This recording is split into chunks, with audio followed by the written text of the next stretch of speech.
podcast is part of the Sports Social Podcast Network. The Two-Footed Podcast is brought to you by EPLindex.com and our presenting sponsor, Liberty Shield. Liberty Shield is a VPN provider. A virtual privacy network allows you to go online, change your location, access things you're geo-blocked from, while keeping your data safe. So, as an example, if you are a UK expat and want access to BBC iPlayer to watch Match of the Day, or ITV Hub, or all four, will you get that message that says this content is not available in your location? A Liberty Shield VPN gets you around that block, allows you to watch whatever you want on those services while also keeping your data safe. And it goes further than that. It allows you to open up Netflix's entire library by just changing your IP address. Liberty Shield is the #1 rated VPN provider on Trustpilot with 5-star ratings across the board. So go to libertyshield.com right now, use the code EPL25 and get either the hardware package or the software package. The hardware package is a router that you plug into your existing router, and any item you want to change the IP address on, be it your phone or your television, you connect that to the new Liberty Shield router. All other items can remain connected to your existing router. There's also a software package which is instantly downloadable to your device and you can get using straight away. Again, libertyshield.com, EPL25 for 25% off at checkout. We're also brought to you by Home of Hopcroft, a giftware and homeware company located in Scotland but shipping worldwide. Check out homeofhopcroft.co.uk and do check out the EPL Index and Anfield Index shops, which you'll find on Etsy. Use the codes EPL10 or RED10 for 10% off at checkout. And lastly, do remember to check out A Tad Predictable, hosted by Tadiwa. That podcast is on this feed before every Premier League match week. And then the EPL Roundtable, hosted by Kevin DeVries, on its own EPL Roundtable feed. So just search EPL Roundtable in your podcast device. And that's out after every match week. Now, on with the show. What's good, boys and girls? Two-Footed Podcast. Today is Thursday. It is the 6th of June, and I hope you're all doing very well. I must start out with a mea culpa and an apology. So this was sent to us on Discord. On the 30th of May episode, Dave conflated Ukrainian players, Blokhin, Belanov, Protasov, Rebrov, and Shevchenko, all as being Russian or a part of the Russian bubble, which I found insensitive, especially amidst the Ukrainians having to withstand, all the Ukrainians are having to withstand in the face of Russian aggression and fight against. I don't feel dignified pointing this out, but I feel I have to. You should absolutely feel dignified pointing that out. That is my bad 100%. I've listened back to that episode this morning. So what I have done there is I have confused Soviet with Russian, because I started off talking about Blokhin and Belanov and referred to them as Soviet players, which of course is what they were at that time. There was no Russia or Ukraine at that point in terms of football. We had a Soviet Union team and they were part of said team. Then I started to talk about certain Russian players, including Andrei Arshavin, Valery Karpin, Alexander Mostovoy, and Andrei Kanchelskis. And from there, I did refer to, without meaning to, I referred to Shevchenko and Rebrov under the guise of Russian players. And then I did refer to those Soviet players as Russians. That is entirely my fault. I am very, very thankful for you sending that message in. It's always something I want is people to point out when I've made a mistake like that, because it's never intentional. I haven't intentionally referred to Blokhin, Belanov, Shevchenko, etc. as Russian. I did try at the start to specify that Belanov and Blokhin were Soviet players under the Soviet Union national team, but then as I was rambling, I did conflate the two and make an arse of it. So, yes, apologies. I hope not too much offence was called caused, and I think for anybody that knows me, knows I have been firmly on the Ukrainian side of the line when it comes to what is currently taking place in Ukraine with the illegal occupation of Ukrainian lands by the Russians. So apologies once again. It is questions day. We only have 2 today. So I am going to do those first, then we'll go to break. Then we will take a look at the next team in our season review, and then we'll finish up with news and gossip. So, at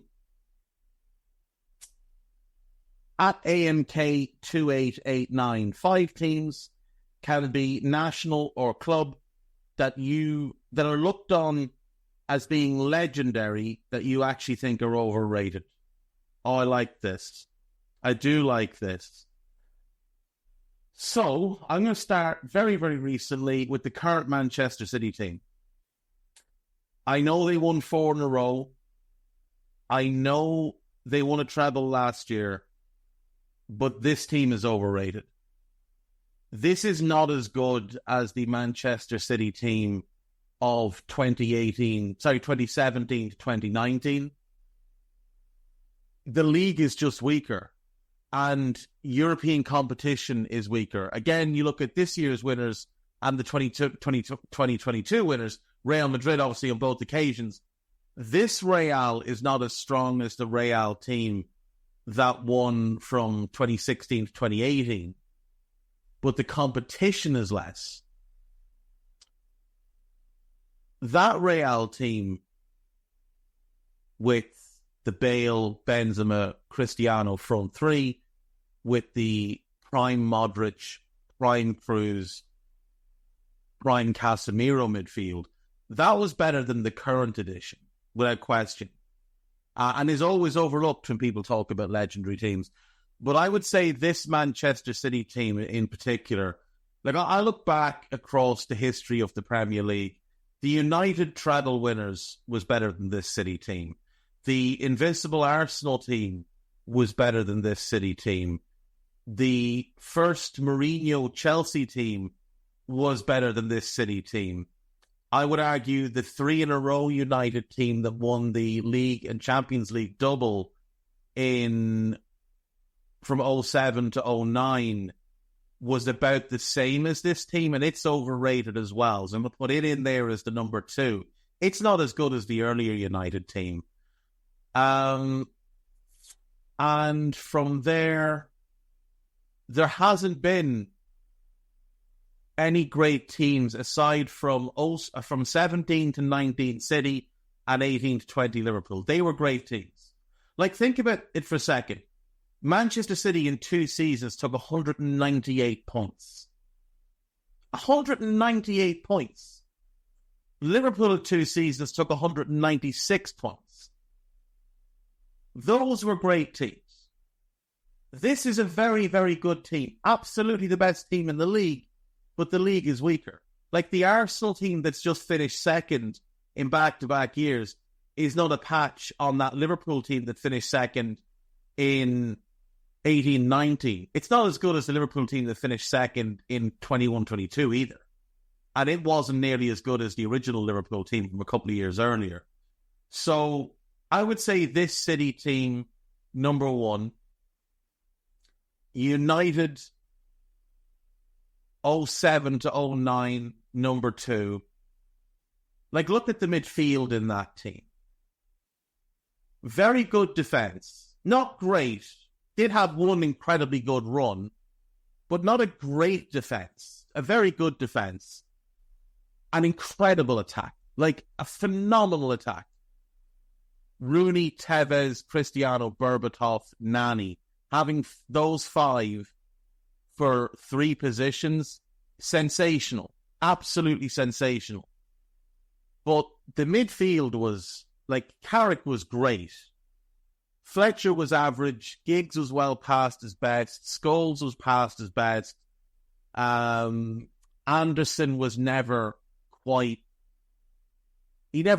clicked at United. Very talented player, but it never really worked out at United. Never quite worked for Nani either, but he did have spells of looking very good. So that's why I included him in the 5-man front line. Wasn't was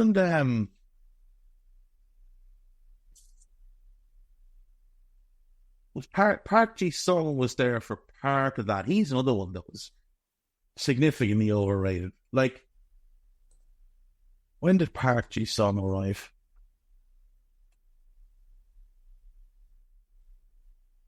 Park Ji-sung arrived at United. Yeah, 05. He was there that whole run. He's a bang average grafter, really, at United level. Like, he was very, very good for PSV and obviously very good for his national team. But his work rate and his capacity to cover ground absolutely caused his lack of technical ability to be overlooked.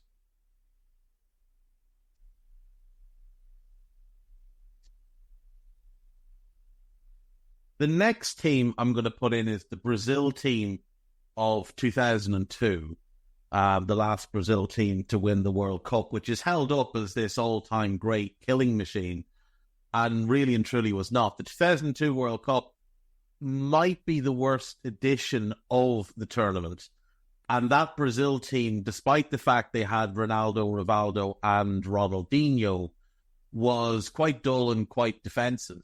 Even with Cafu and Carlos as wing-backs, they played a defensive counter-attacking style with two sitting midfielders and a back three. And they would just bed in and try and counter-attack teams. Now, they had the individual talent to overcome teams. They could have played a more attacking brand of football, but Scolari was very pragmatic in his approach. And I wouldn't rate him as a manager at all. I think when you look at his career and the fact that he has largely been a journeyman manager, it's a near miracle that he won the World Cup. He's won other stuff. He's won things in China. He's won a couple of Brazilian titles, I think 2. I know he won one with Palmeiras. He won one somewhere else as well. Gremio, maybe? Yeah, I think Gremio. Let me look it up, because otherwise we won't know for certain. Luis Felipe Scolari. Here we go. Right, so he's been managing for 42 years. Through his first 6 jobs, he never had over a 38% win rate. Then he went to Gremio for a year, won 53% of his games, still not great. Did well at Goas, was there for 6 months, moved to the Middle East, worked in Kuwait for 2 years, including a spell in charge of the national team, which didn't go great. You're really looking at when he went back to Gremio. It's the first time he ever really stayed anywhere. He'd never managed any team for more than 50 games till he went back to Gremio, and he was there all of 93, all of 94, all of 95, and all of 96. Started on the 1st of January 93, left on the 31st of December 96.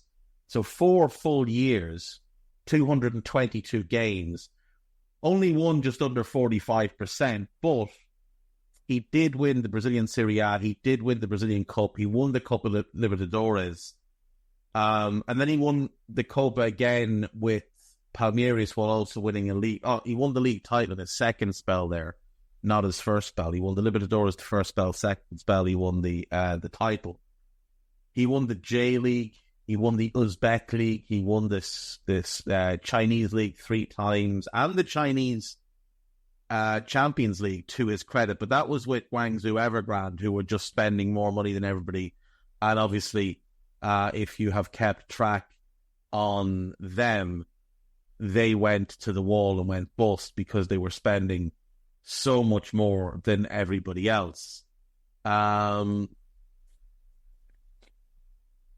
he's won 3 major continental club tournaments, 2 Copa Libertadores, 1 Asian Champions League, and he's won a World Cup. And he's won 1, 2, 3, 4, 5, 6, 7 league titles, including the Chinese titles and the title in Uzbekistan.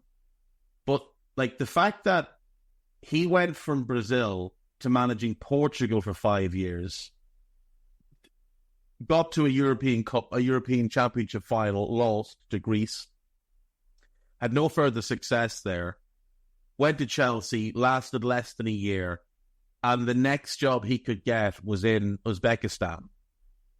Like, it's not great. It's not great.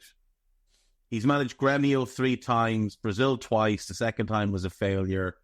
He's managed Palmeiras 3. Actually, he's managed Gremio 4 times. Palmeiras 3 times.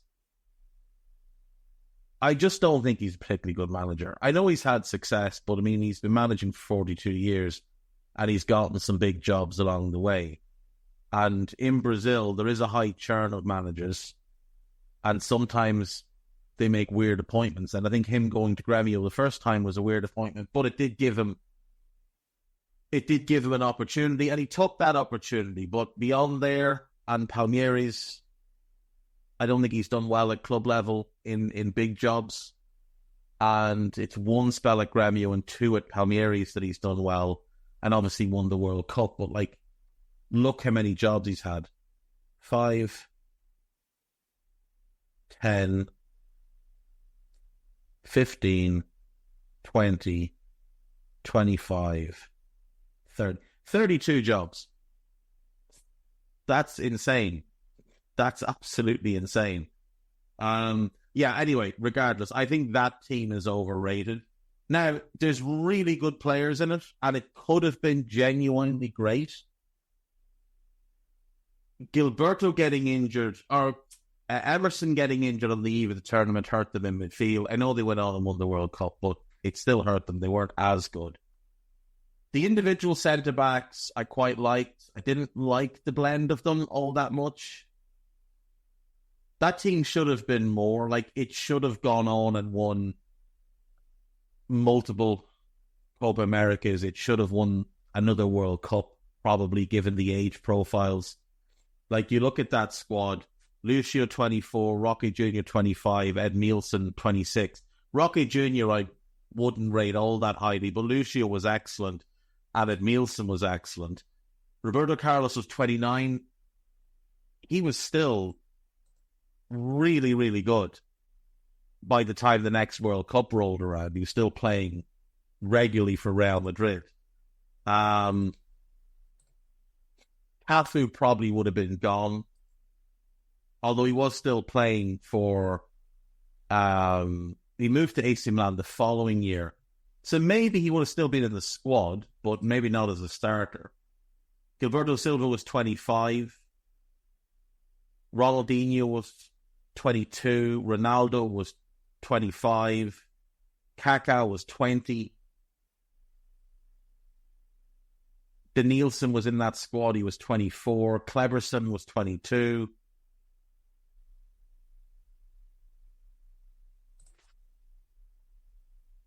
Emerson was 26. I mean, the guts of that team should all have been in their peaks at the next World Cup, and they came to nothing in that World Cup. So yeah, I think that team's overrated. I'm going to put them in as number 3. As number 4,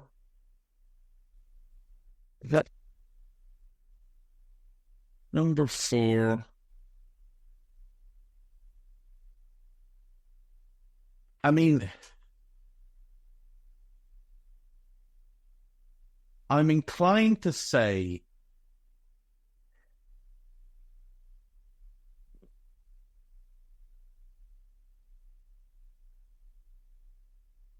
I'm just thinking of national teams that have been great or that have been deemed as great and been overrated. That one stands out a mile to me. The Italians that won it in 06, I don't think were ever deemed as a great team. I think they were quite underrated. Spanish team is the best international team of all time.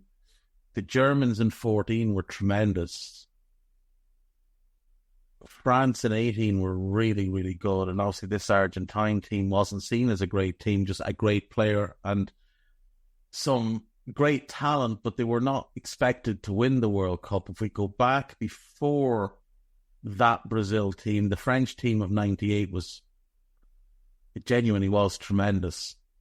The Brazil team in 94, I think it's quite underrated. The Germans in 90 were a really strong unit. Argentina in 86 was just all about Maradona. Italy in 82 were a great team. Argentina in 78 were a great team. Like, it's hard to find too many international teams that have won a major tournament and been overrated. Many of them are actually historically underrated. If we look back even at, European Championship winning teams,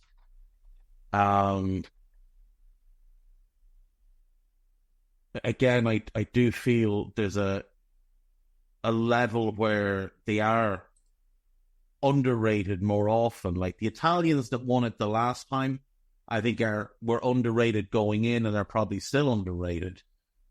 Portugal were a bit overrated. I mean, Cristiano was given all the praise for that and he wasn't good in that competition, but the team overcame. I would say you could mark them as overrated. The Greeks weren't rated at all, and look what they did. Spain were incredible. France were great. The Germans in 96 are one of the best international teams put together. The Danes in 92 were similar to the Greeks in 04. That Dutch team in 88 was great. The French in 84 were great. Germany team in 1980. I mean, there's such strong competition in that tournament. No, that team's not overrated. Look at the quality you've got there. No, that team's definitely not overrated. The Czechs in 76 were really good. The Germans in 72 were a phenomenally good team. And obviously that team would go on then and win the World Cup in 74, beating the Netherlands. That was a great, great team. I know a number of people that still believe that's the best international team of all time, because it also was such a strong part of the Bayern team that won three European Cups in a row. And before that, we're back into the 60s, which is just a little bit outside where I'd be comfortable really talking about the quality of a team. It is quite hard to find European Championship games in particular from that time. If we look at the Copa America and Copa America winning teams, I mean, it's very rare that you get a team that's deemed as great. The Argentine team that won it in 01 won the following World Cup. You could definitely argue that the 2019 Brazil team were a little bit overrated, but they were still a good team. The delicious ice-cold taste of Dr. Pepper has a lasting effect on people. Lindsay from Sacramento said, Pro tip, 40 degrees is the perfect temperature for an ice-cold Dr. Pepper. Why is 40 degrees the perfect temperature for Dr. Pepper? We brought in Sue from Duluth, Minnesota to tell us. Oh, yeah, I know a thing or two about cold. Oh, that right there is the perfect kind of ice cold for Dr. Pepper. I'd share that with my friend Nancy. She likes Dr. Pepper, too, you know. My cold All right, that'll be all, Sue. Having a perfect temperature for your Dr. Pepper? It's a Pepper thing. Inspired by real fan posts. This podcast is sponsored by Monarch Money. Are you saving to reach your financial goals? Reaching those goals isn't just about getting more money, but by managing what you have. And the best way to manage your money? Monarch Money. Monarch Money is a new kind of finance app that's intuitive, powerful, ad-free, and takes the headaches out of budgeting. Try it free when you go to monarchmoney.com/podcast. Monarch puts all your accounts, investments, transactions, and finances at your fingertips. With a complete view of your finances, you'll gain insights on your spending and find new ways to save. Plus, Monarch lets you customize your dashboard, collaborate with your partner, set custom budgets and goals, and track your progress toward them. See why Mint users are turning to Monarch Money and loving it, and why the Wall Street Journal named Monarch Money the best budgeting app overall. Get a 30-day free trial when you go to monarchmoney.com/podcast. That's MONARCH money.com/podcast for your free trial. monarchmoney.com/podcast. I just realised that Brazil team of 02 did win the following 2 Copas. So maybe they weren't all that overrated. Maybe I'm harsh on them. The Uruguay team that won it in 11 were good. The Chile team that won it in 15 and 16, that's an overrated team, that Chile team. But it's only because they went back to back, but that they're held as highly. Because when they won it the first time, it was kind of seen in the same light as the Greeks winning it or the Danes winning the Euros. Like the Greeks winning the Euros, the Danes winning the Euros. But when they went back to back, all of a sudden they got very, very highly hyped up to a level that probably wasn't fitting. Brazil team in 89 was strong. The Argentine team in 91 and 93. Look at the era. Uruguay in 95 was a very good team. Brazil in 97 was a magnificent team. Again in 99, they had that World Cup they almost won in between. So maybe I've been harsh on that Brazil team of 02. I think the 02 World Cup win, though, is overrated. That's what I'll say. I've just done a quick pause to have a quick scout and see if anyone else is suggesting any other overrated teams. And some of these are very funny.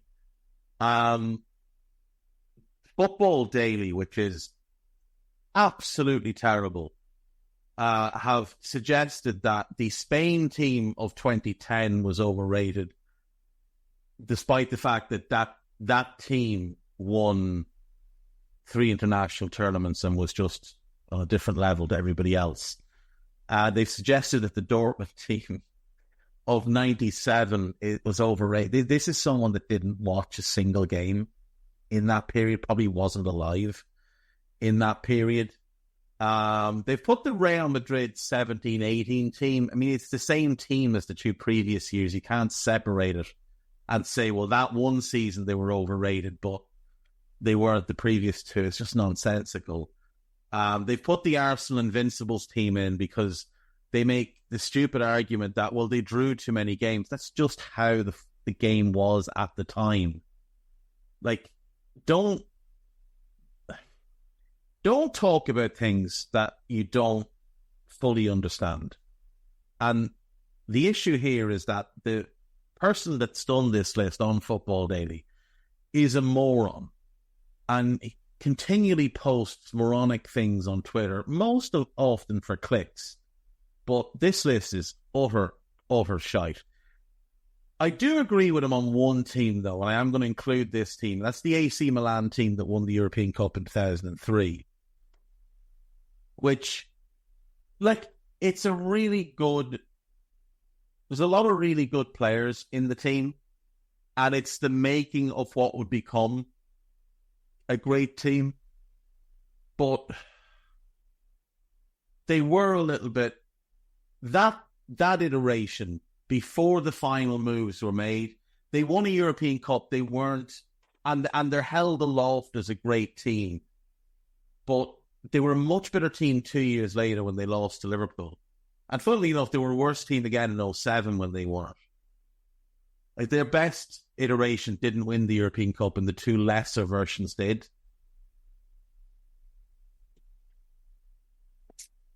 What about teams that have won the European Cup?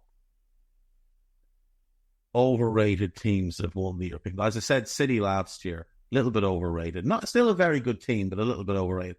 Like, nobody holds the Chelsea team that won it in 2021 in all that high esteem because they weren't very good domestically. The Bayern team that won it under Hansi Flick was really good. The Liverpool team was great. The Real Madrid team that won 3 in a row was incredible. Barca in 15 were phenomenal. Real in 2014, I would say that's the one where I would say that's an overrated team of the Real Champions Leagues. Jupp Heynckes and Bayern were great. The first Chelsea Champions League, they weren't an elite side, but they had an elite mentality. I know, a terrible manager. The Barcelona teams under Pep. I do think the United team of 2008 is overrated historically. I think they were better the following year, despite not winning the European Cup. The Liverpool team that won it in 2005, no one thinks that's a great team. Nobody thinks it was a great team.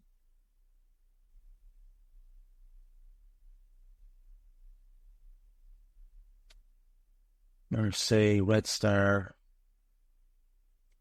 No, I'm struggling to get. What have I got? I've got 4. If I include the 13-14 Real Champions League final win. Like, Atleti were the best team in Spain that year. And should have won that final.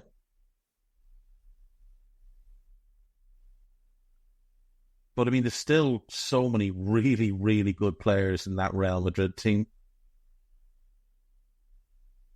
And they had Carlos, so that they had like an all-timer manager. But we'll throw them in. And do you know what? I'm going to throw the Leicester team in, even though I haven't put the Greek team in. I haven't put the Danes in. Those were strong tournaments that those teams won. Leicester's Premier League title is nothing more than a fluke. Like, it's nothing more than a fluke. The Premier League was garbage in 2015-16. And to their credit, they took advantage of it. They won it with 81 points. That would have finished 4th this past season. The season after they won it, they finished 12th. 10 points above the relegation spots. And 49 points off the top of the league. And their 81 points would have finished 3rd. It would have finished 3rd again in 17-18 because their goal difference was only plus 32. Like, they only scored 68 goals to win the league that year.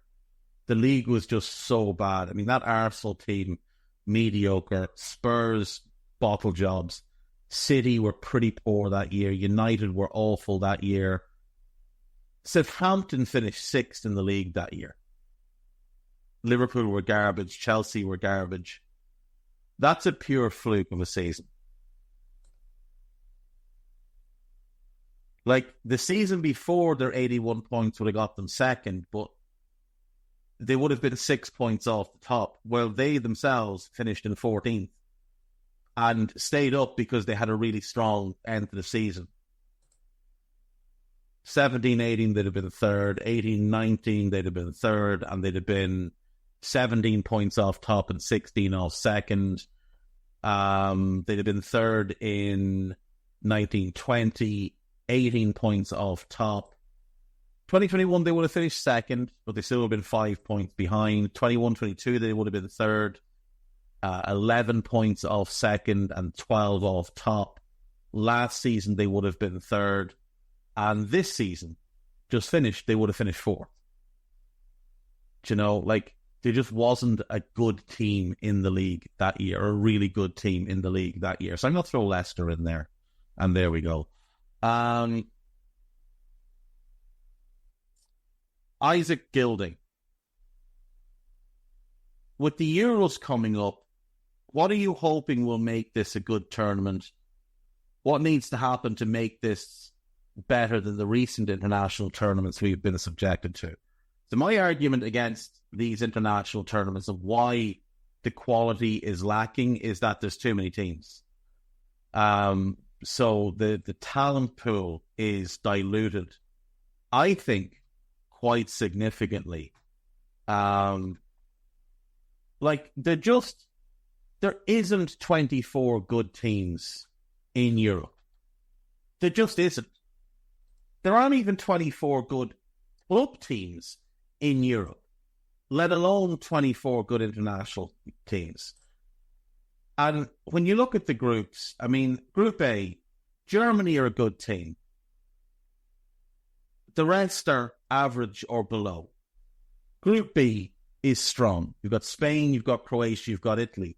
These aren't great iterations of those teams, but it's still a strong group. You feel for Albania having qualified to get stuck in that group. Group C, I mean, England and then what? Group D, Netherlands, France, and 2 also-rans. Group E, I think it's 4 also-rans. Group F, Portugal and 3 also-rans. There's no balance to the groups is one of the problems. Like, how do you have Belgium with Slovakia, Romania and Ukraine, but yet you've got Italy, Croatia and Spain all in one group? So you've got 6 groups with 6 games in each group. That's 36 games.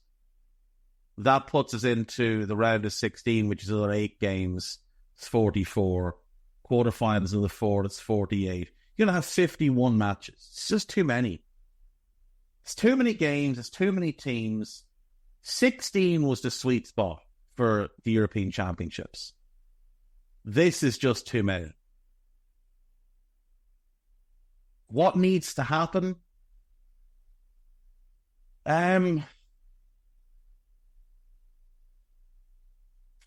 One of the issues is that the quality of the games themselves, the quality of football played isn't great. Like, if you look at this competition and look at the managers, Nagelsmann is a very talented manager. We're yet to determine if he's a good manager or not. The rest of the managers in that group are, like, no top club is coming to hire any of them. Spalletti is the only manager in Group B that would get a top job. None of the managers in Group C, in my opinion, would get a top job. Now, I do like Kasper Hjulmand, but I don't think he'd get a top job. None of the managers in Group D would get a top job. None of the managers in E would get a top job. None of the managers in F would get a top job. You've got, in my opinion, 2 managers that top clubs would come calling for, and the rest are largely doing this because they can't get a club job or good club job. So that's part of it. Tactically, it's poor. Pace of the games is poor because there's too many of them. So you're trying to manage legs and manage minutes. I think the best thing they could do is just cut 8 teams from it. And with the greatest respect, like, I'm not going to name the teams that I think should be cut, but with the greatest respect, there are more than 8 teams there that, like, they've got absolutely no chance. And I understand that that's not the be-all and the end-all. Getting to represent your country is massively important. And look, for Albania to be there and represent their country especially after everything that the Albanians have been through and the amount of Albanian eligible players that have had strong careers for other countries, it is a magnificent achievement for them to be there. But, like, there's a lot of countries that they're only there to make up numbers. And they're the type of country that will qualify for the next one and the next one and the next one and not do anything. For Albania to be there for the first time is fantastic. But beyond that, it's just not going to be. I think the Copa America is going to be quite good, though. Now, the issue here might just be how spread out it is. Now, obviously, they're getting ready for the World Cup, so they're testing a lot of the infrastructure ahead of that. But like, some of the stadiums are incredible. The Germans do incredible stadiums as well. Don't get me wrong about that. The Germans will put on a good tournament. It's just that the standard's not going to be great. The Yanks will put on a great tournament, and I think the standard will be a lot stronger. So I think when you look across the teams involved, so we've got Argentina, Bolivia, Brazil, Chile, Colombia, Ecuador,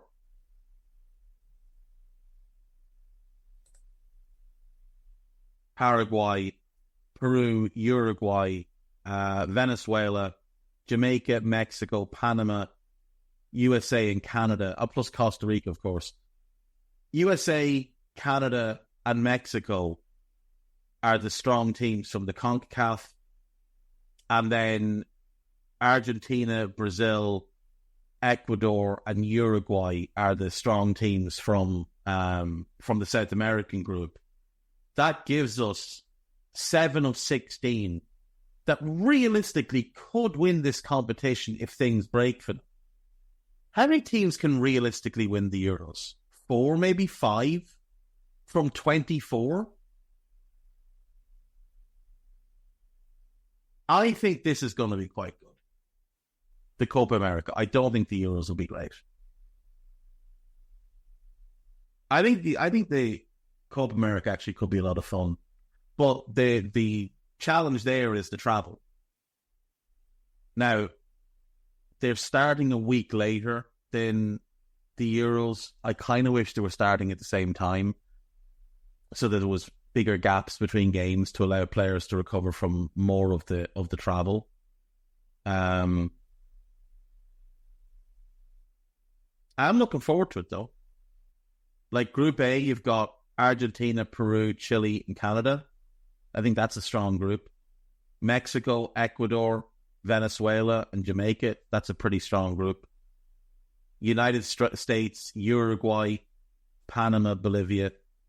You've got, again, two of the teams you would say have a chance to win.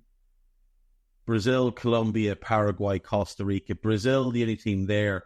But you can't write off the Colombians because there's good players in their squad.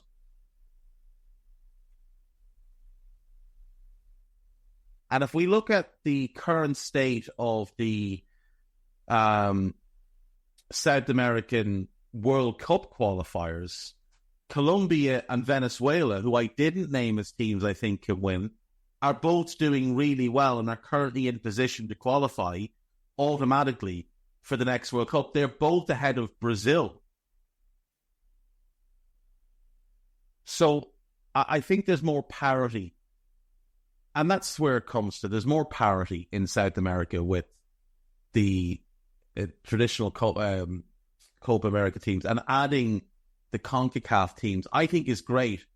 I think that's what the Copa America should be. I think it should be North, Central, and South America all in together. You give us the 16 best teams.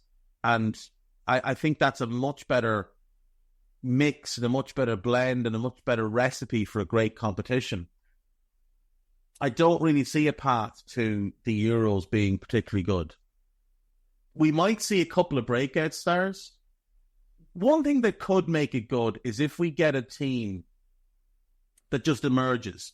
Like in 94, we got Sweden, we got Bulgaria, and we got Romania that people didn't know a whole lot about. Even though the Swedes had done quite well at the European Championships in 92, people didn't know a whole lot about them. The Bulgarians and Romanians came from sort of nowhere to surprise a lot of people. Even though Romania had been at the World Cup in 90, Hadji was kind of the only one people really paid attention to. But there was very good players in that squad. In 96, then the Czech Republic emerged. Croatia emerged. And they weren't teams we were all hugely familiar with. We knew some of the players. Some of them had been in that Red Star team that had won the European Cup. The likes of Davor Suker and Prosinecki had gone abroad and had made their names, and they were well known. But there was a lot of players that were sort of unknowns, and the national team makeup was a little bit unknown. So, I mean, if Albania were to come into the Euros and surprise a bunch of people, and let's just say they get out of their group, and then they knock somebody out in the round of 16, I mean, that would be good. Like, if you look at the squads, right, we all know everybody in the German squad. The only players you might not know in the Scottish squad are the ones that are playing in Scotland. We know that's not a very good league. And they're not playing for Celtic or Rangers. The Hungarians perhaps emerge with, you know, Zabozlai and Kirkaz and a few other good players and that. Maybe there's one or two in that squad that really show out and show what they're capable of. And earn a big move elsewhere. We know what the Swiss are about. They've been at every tournament since the beginning of time. Nobody in the Spanish squad is going to surprise us. The same with the Croatians, because they'll probably get to a semi-final because it's Croatia. Same with the Italians. We know all the players. Albania, there's probably less certainty around a lot of these players for a lot of people. It's a lot of young players. There's players playing in Russia, players playing in Turkey and that, and countries that maybe we don't follow as closely.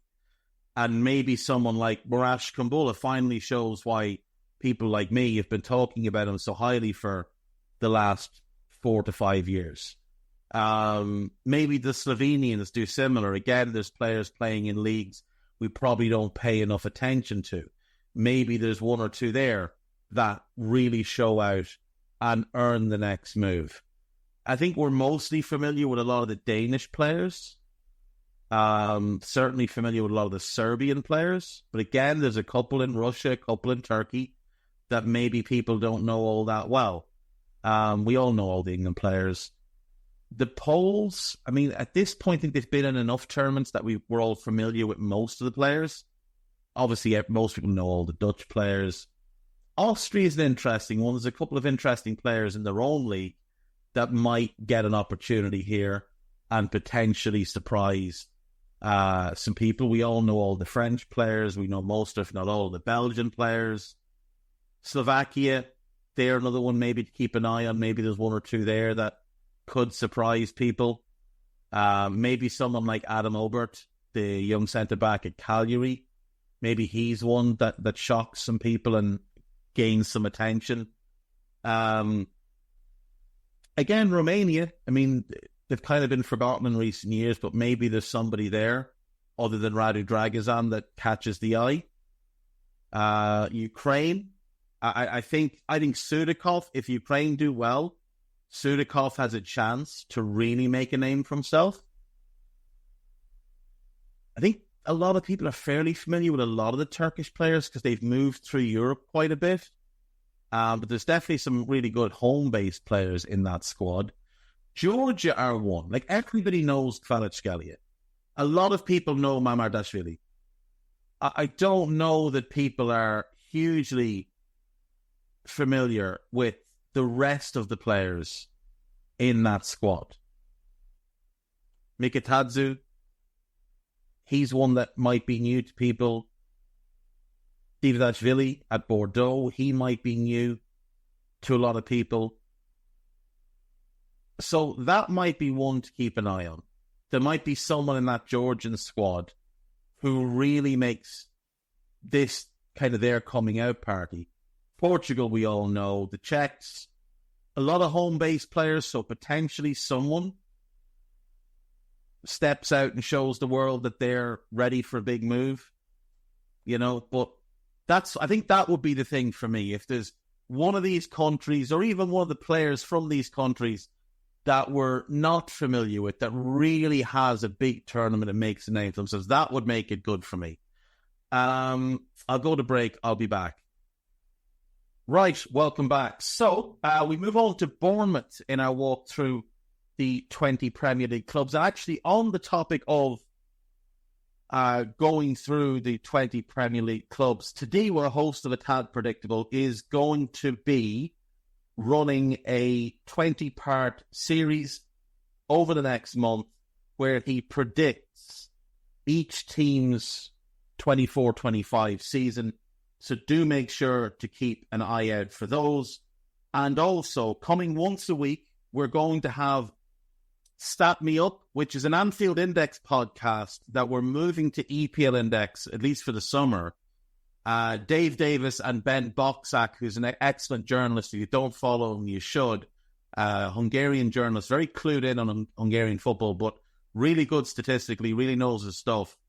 And they're going to be looking at the transfer market and the numbers behind transfers in terms of statistical analysis, not financial analysis.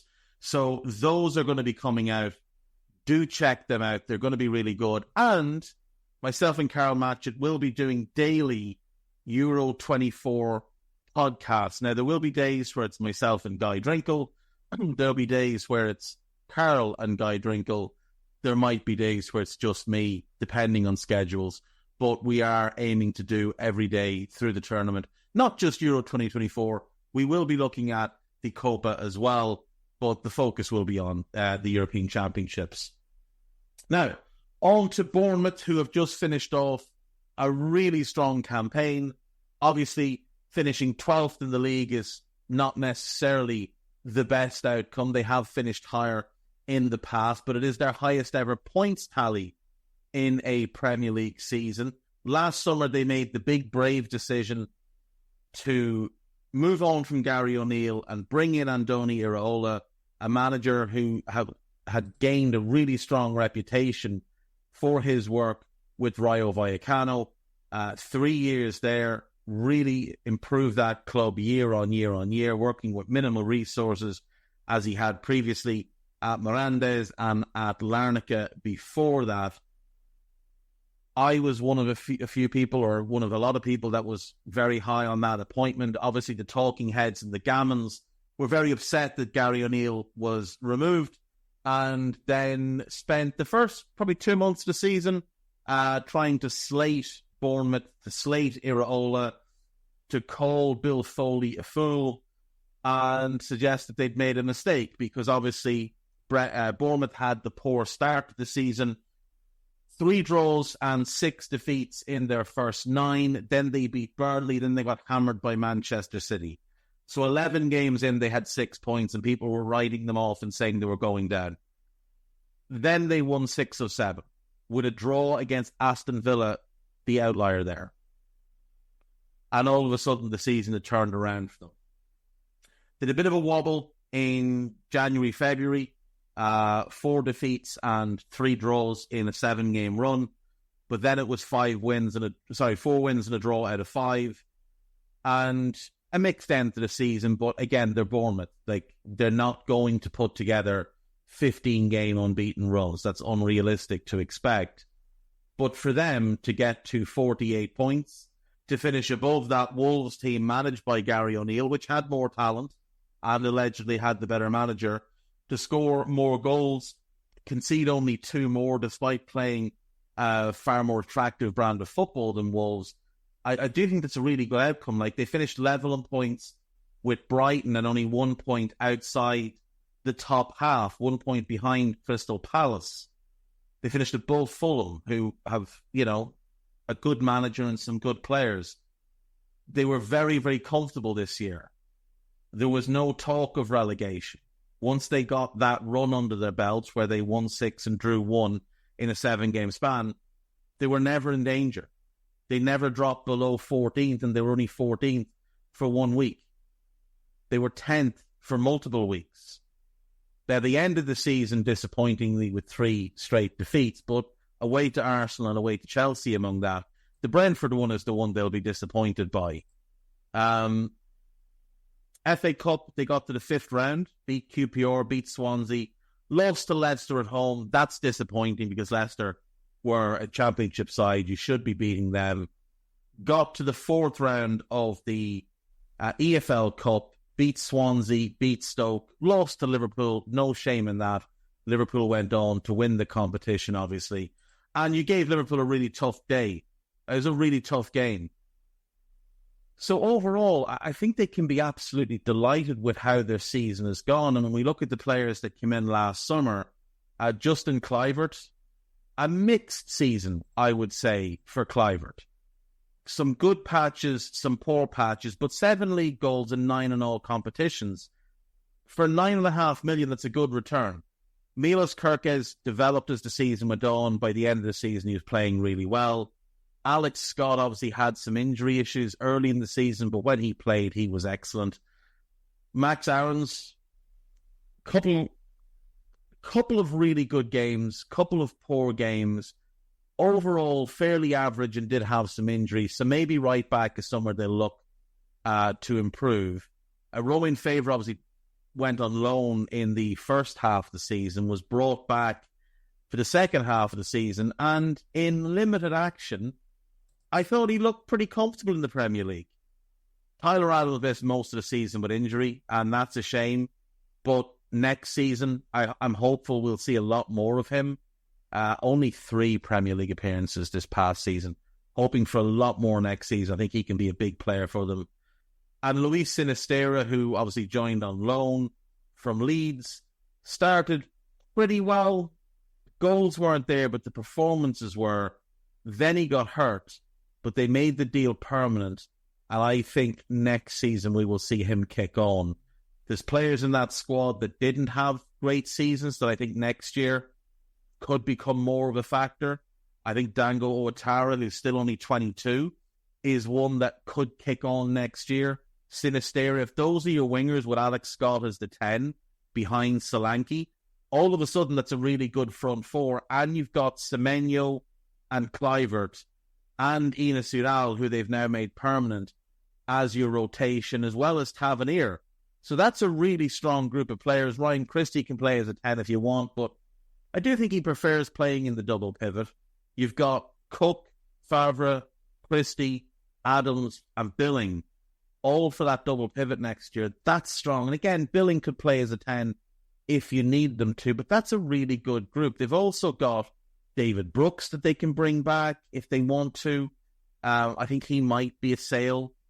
Hamid Traore is the one that's really interesting to me because he was really good in Serie A with Sassuolo. Joined Bournemouth, didn't get enough opportunities, got malaria then and was loaned out with an option to buy, which it doesn't look like Napoli are going to take up. I'd like to see him get opportunities. I'd really like to see him as the 10. Him as the 10 with Ouattara right and Sinisterra left, which will allow them to play with Alex Scott and Tyler Adams as a double pivot, which I think would be really interesting. And then Solanke up front. Now, Solanke could well leave this summer, but they can be calm about it. They have 3 years of contractual control left, so that's pretty good. At the back, assuming no sales, Kerkez is definitely one to lock in. Zabarny is one to lock in. They could do with a partner for Zabarny, someone with pace to play that left-sided role. Lloyd Kelly is leaving. Senesi, to me, squad player. Metham, squad player. Hill, squad player. Get a starter there. And if there is budget for it, I think a goalkeeper as well. And obviously Max Aarons at right back, you'd hope for a bit more fitness there. They will probably lose Ryan Fredericks this summer unless they decide to renew him, but I don't see why they would. Adam Smith is fine as a squad player, but maybe look to bring in another right back as well. So for them, I would say centre-back, right-back, and goalkeeper are the positions to really focus on. Everything else, I think they're strong. I really do. Maybe you want to back up left-back, considering Kelly is leaving. He was one of your 2 left-back options. But I think they're strong. Tavernier could play left-back if you needed to. Ouattara has played left-back this past season.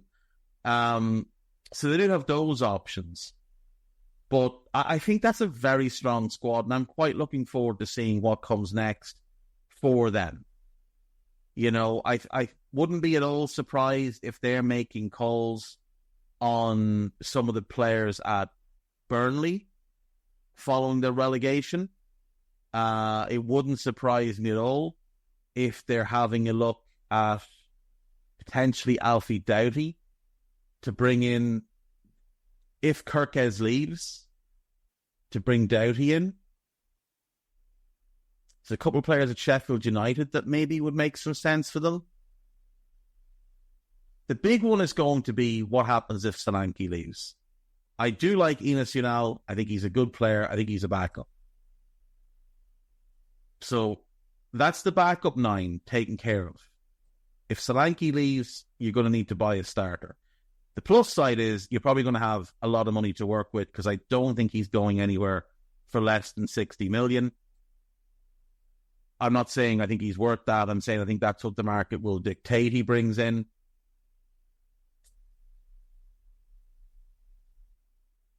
If you have that type of money, you should be able to find a good replacement for him. But if he stays, which I hope he does, I think there's real promise in that squad ahead of next year. Real promise. I think it's a very, very talented group of attackers. I think there's a good group of midfielders with 2 potential standouts if Adams stays fit and if Alex Scott continues to develop. And defensively, I think Zabani and Kirkes have huge, huge upside. Centre-back, goalkeeper, and maybe one backup fullback to cover both sides. Maybe that's the play. But yeah, they've got a really good squad. They've built it really well, and you have to give them credit. Under Bill Foley, since he took over, they looked a certainty to go down, but they've been aggressive in the recruitment. It hasn't all worked out. I mean, you know, Hamed Traore hasn't worked so far, but there is still time for him to show the manager what he's capable of and for the manager to get the best out of him. Ouattara, I think there's a lot of runway there with him. Sinistera there's runway with. We'll see a lot more, fingers crossed, of Tyler Adams. The natural development and the coaching development of these young players is going to improve this squad next season. And I think Bournemouth are going to be a pretty good team next year. So all in all, if I was a Bournemouth fan or if I was working at Bournemouth, I'd be very, very pleased with where the club sits right now. The one concern could be profit and sustainability. That might force their hand where they have to make a big sale and can't afford to replace. That is the one concern. And that's really it. That's all I have on Bournemouth for now. I'll be back after this. Right, welcome back. So, as I've been talking, the England squad has been announced for the European Championships. And there are a couple of surprises. We'll come to it, but there are a couple of surprises. Before we get to that, though, Premier League clubs have voted by a measure of 19-1 to keep VAR for next season. I think that is a good thing. I think that is positive. Only Wolves voted in favour of abolishing it. It was them that brought the motion. They listed 9 reasons to support its proposal, and I don't think people were willing to buy into it. So their logic behind it was, things along the lines of the impact on goal celebrations, hostility towards match officials, and the length of time needed to reach decisions. You know what has a bigger impact on goal celebrations is overcharging your fans and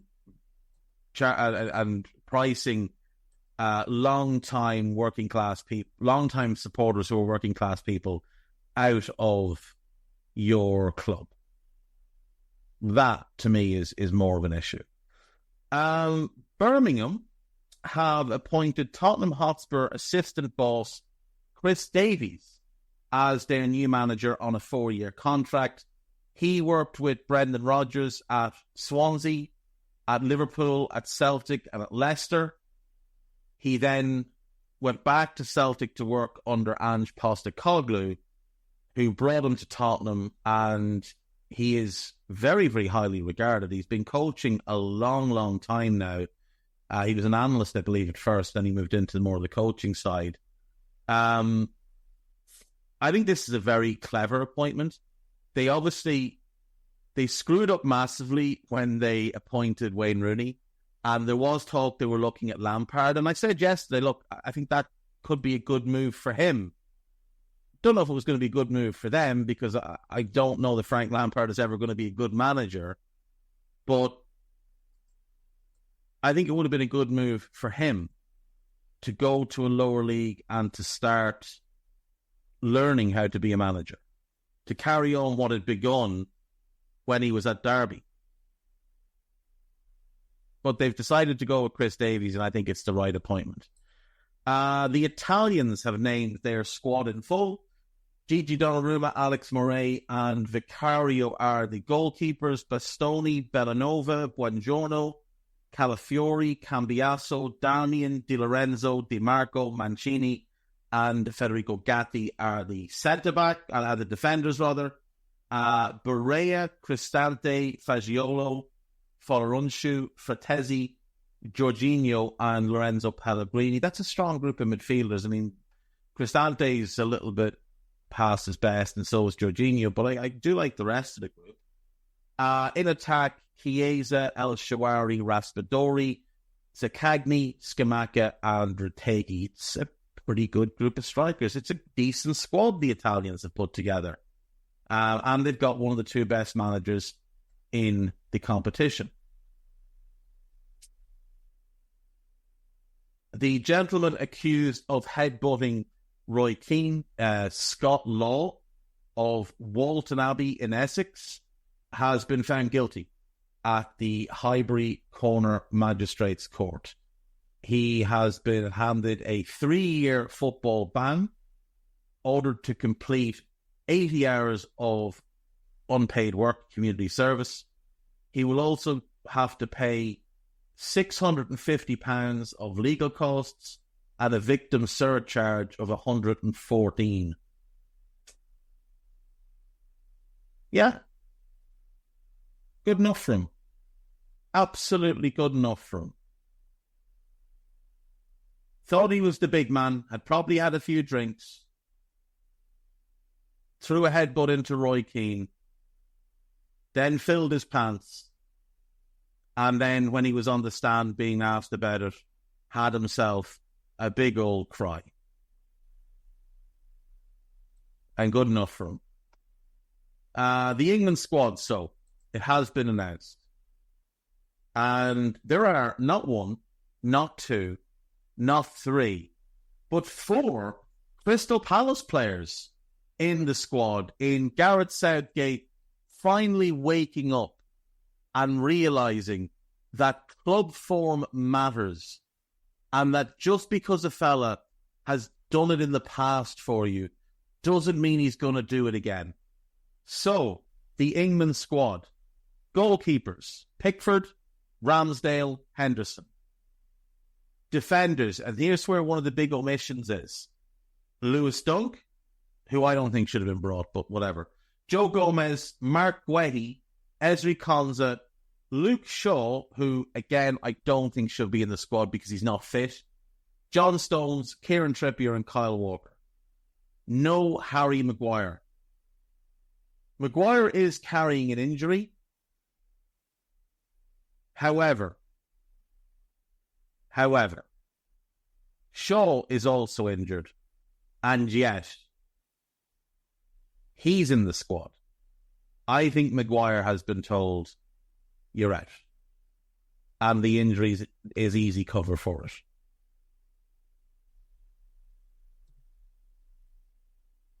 That likely means Mark Guehi and John Stones starting at centre-back for England.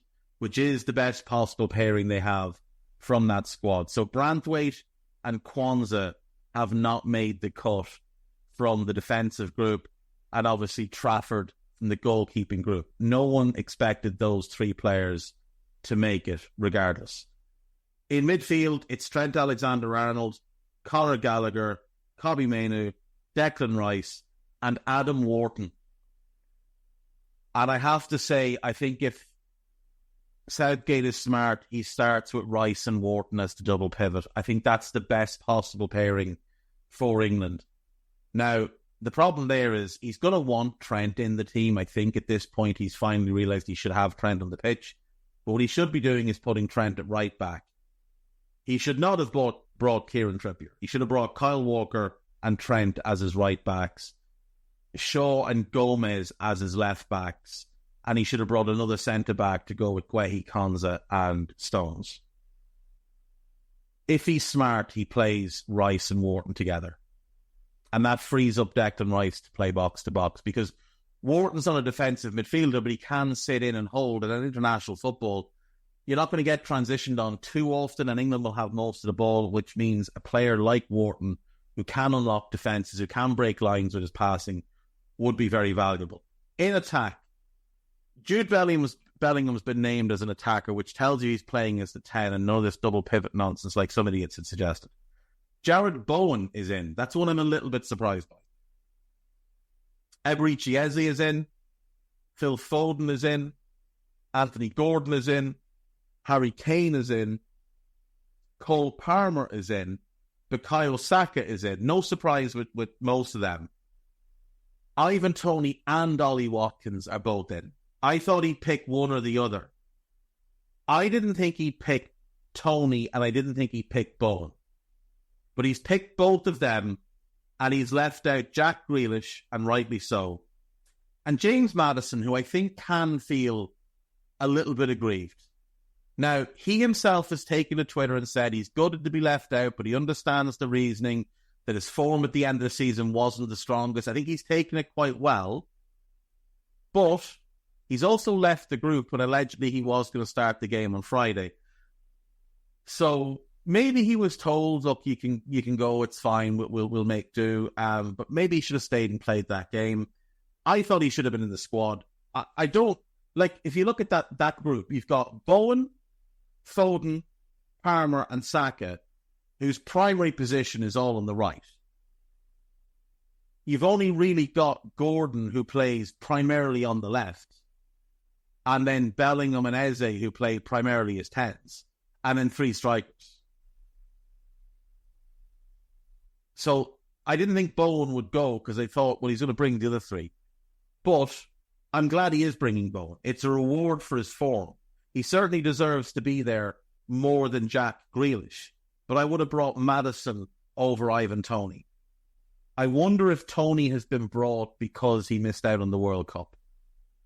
Even though his ban hadn't been levied yet, I think everybody understands that Southgate was told you cannot bring him to the World Cup because he's about to get banned for a significant period of time. This is, I think, the best squad England have had under Southgate in terms of who he's picked. No Maguire, no Henderson, no Calvin Phillips. Calvin Phillips is more than good enough, but he hadn't been in recent years. If you look at the players that Southgate has been selecting, so many of them had been so poor at club level, and you had to really wonder what it was that Southgate was doing. Mings, Cody, but you look at the ones that have missed out in this group that have played for him. Maguire, no loss. Chilwell, I don't think it's much of a loss, especially off the season he's just had. Mings, no loss. Branthwaite, Kwanzaa, Rico Lewis and Levi Colwill have all been in the squad in the last 12 months. Branthwaite, Lewis and Colwill have all won a cap each. Colwill is injured. I think he would have been in the squad otherwise. Branthwaite, Lewis and Kwanzaa will all get plenty of caps down the road. Trafford, I don't think he was ever going to be in the squad. I think he was only called up to that group because Sam Johnston, who might well have been in the squad over Dean Henderson had he stayed fit, because he was obviously the starting goalkeeper at Palace. But does speak highly of Palace that they've got 2 England goalkeepers in their squad, plus 3 others who've been capped. And if Michael Elise decides at some point he wants to play for England, he'll be an England international as well. Midfielders that have been capped, I mean, Henderson's been trash for years. Phillips, ever since he went to City, he just hasn't been good. Injuries and whatever else. But Maddison and Jones have been in the squad. I didn't expect Jones to go. But Maddison I did think would go. Of the forwards who've been in the squad in the last 12 months and not been picked for this, Grealish, it's the correct decision. With Eze, with Gordon, and with the likelihood that he starts Foden there was no reason to bring Jack Grealish. Callum Wilson, I don't think anyone expected to be called up anyway.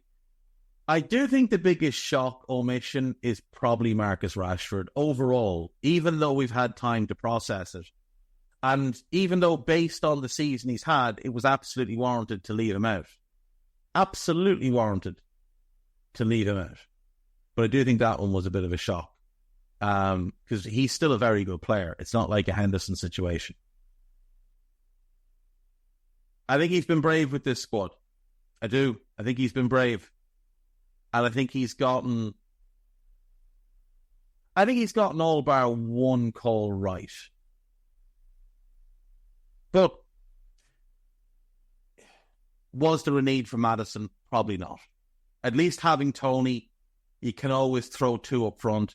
If Kane gets hurt, Tony is the best fit to replicate what he does. So you can see the logic in the Tony inclusion. And like I said, I do think there is definitely part of it that's linked to the fact that he wasn't selected for the World Cup.